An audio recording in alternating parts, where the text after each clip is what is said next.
Shelby Bonnie, and I'm the host of the Innovator Series, brought to you by Technology for Obama. I'm here with Aaron Levie, who is the co-founder and CEO of Box. Pleasure to be with you, Aaron. Thanks a lot. We've talked about innovation and kind of, how innovation comes about and your own success at Box. I want to talk a little bit about this coming election. So this November, we will vote for a president. If innovation matters, why does this election matter? Well, it's interesting. I think that it's always a little bit abstract of how the government and what is the role of the government and public sector in innovation in the private sector and the economy and its relevance to what we do as businesses.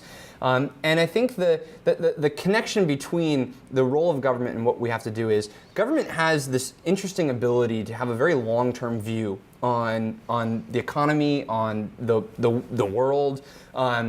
And so there's a lot of things that we need from the government, and we need from our legislatures, and we need from the president to make sure that in the private sector, where we have less ability to make some of these longer term changes, that those things are happening. So things like education in America, it's very hard as a private corporation to go out and change education policy and the kind of talent that we're creating as a country. But the government is in the best position to possibly do that because it cares about what is the academic profile of our citizenship in 50 years from now, and that they have the best ability to go out and make these kinds of changes. So if you care about things like immigration reform, in terms of education, in terms of what are the infrastructure that is going to be leveraged by private corporations across the country, these things all matter tremendously to the success of your business. And these are the kinds of factors that we deal with as a country that come because of who the president is and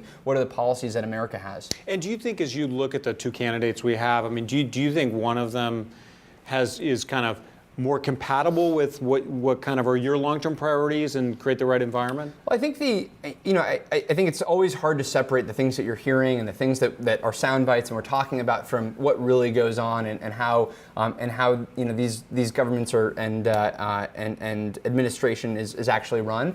So I think what we do know is that Obama and the current president has done an amazing job of really understanding the technology environment, the technology ecosystem, the economy that we operate in today, what it really means to get the level of innovation that you need to have an ecosystem that can create the Googles and the Facebooks and the Apples of the world. And that's really, really critical because you haven't always had presidents and you haven't always had administrations that really understand that really understand the purpose of the government in improving education and improving the sort of more abstract things that ultimately end up creating value in the private sector. And I think we have a president that understands that. And there's just a lot more that needs to happen, across Congress and the government to make that happen. Yeah, that's a great note to end on. So, Aaron, pleasure talking to you. We look forward to talking more.